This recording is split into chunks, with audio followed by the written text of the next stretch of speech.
well, just when you look at the decision-making processes we have, the way our minds work, our habits, and more often than not, our associations and our friends. So people make this phrase, they say, if you show me your friends, I will tell you who you are. Some people say, if you show me your friends, I will tell you your future. What they mean by that is that if all your friends are studious, they are time-conscious people, they are people who manage time well, they mind their business, they're nice people, you rub off on each other. There's a verse in the Bible, in the book of Proverbs, that says, iron sharpens iron, so there's a sharpening. You begin to look like each other.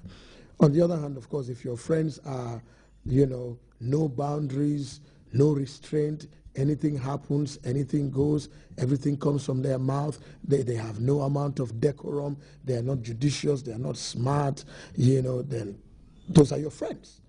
And the reason why they become your friends is because you are probably like that, or you have that tendency. And so we all have to look at our decision-making processes, how we choose associations and friendships, and what we make of opportunities.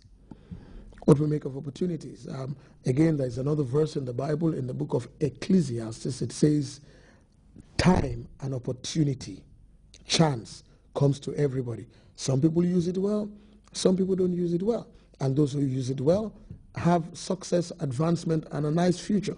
Those who don't do it well have themselves to blame, even though they blame other people. So what do we make of opportunities?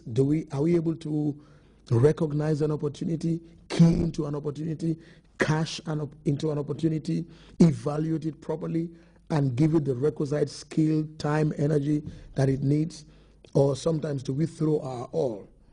Reminds me of those examinations that you take and you are told, answer one question from each of the 4 sections, A, B, C, and D. So you're answering 4 questions. One of the things we were taught when I was going to school was that divide the time, maybe it's a 3-hour paper, divide the time into the 4 questions. So what that means is that you have 45 minutes, I think, per question. So 45 times 2 is 90, 90 times 2 is 180, which is 3 hours. So if you take 1 hour on one question, already you have lost 15 minutes of another question, which is time. And the fact is that probably those 4 questions are given equal marks anyway. So the best you can get out of each question is 25% times 4, which is 100. So you can spend all the 2 hours answering, maybe question A, and you write sheets and sheets of paper. You're only going to get 25. And if you get that 25, which is 25 over 25, you did so well. But if you don't have time for section B, C, and D, 25 over 100 is a failure by all estimates. So you did well, but you failed. Why? Because you gave more time than necessary to an opportunity. Because your life has diversity, so you must be able to know how much time to give to this, when to drop that, when to pick that, when to synergize this, when to merge that, when to disengage, and move on. So we must think of how we look at opportunities. What about our disposition and our behavior? Again, I go to the Bible. I mean, it's the manual for life. There's a scripture that goes like this, again in the book of Proverbs. He or she that would like to have many friends must first show themselves friendly. If every time you see me, my face is squeezed, I'm upset, and I'm shaking my head, you tend to avoid me. But if you see me every time and I'm smiling, so, oh, how are you? You want to talk, because my demeanor, my disposition, my body language, my gesture is either attractive or repelling. So it repels or it attracts. And so in terms of getting into Jubilee and all the things we consider, sometimes our disposition and our behavior, because when we get to that point, like everybody else, I know people who I have met who, when they get to their 50th birthday, don't like anybody to know about it. They say, well, I'm a failure, I don't have anything for it, I don't have a house, I don't have a car, I am not married, I don't have this, I don't have a degree, my life is wasted. I have met people who cry because they've gotten to that age, and you want to tell them, well, quite honestly, there's nothing you can do now. You have gotten to that age, cry a little bit, feel remorseful, but then you have to kick again and make sure the next 50, 40, or 60, or 30, or whatever is left for you, you really push hard. It's almost like the 4x100 relay race. We sometimes see a very interesting thing. The first person who starts from the floor, on marks, set, go, run. Sometimes maybe he's in third position. He hands the baton. His contemporary maybe he's in third position. They hand the baton to the third person who takes the bend, and they are also in the third person. But sometimes at that last lap, because all 4x100 people, the last people should be the best, not just because 1, 2, and 3 have given them velocity, speed in motion, but just so that they can also take it home.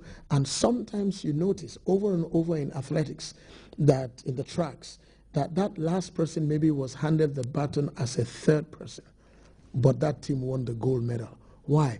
Because they know that the last lap is the last lap. It's a do or die lap. So they put everything into it. So sometimes you don't have to beat yourself down. Yes, obviously, in terms of our empirical age, if you haven't done a lot of things by 50, or as they say by 40, life begins at 40, and a fool at 40 is a fool forever. I don't really think so. That's just a phrase. It's not true.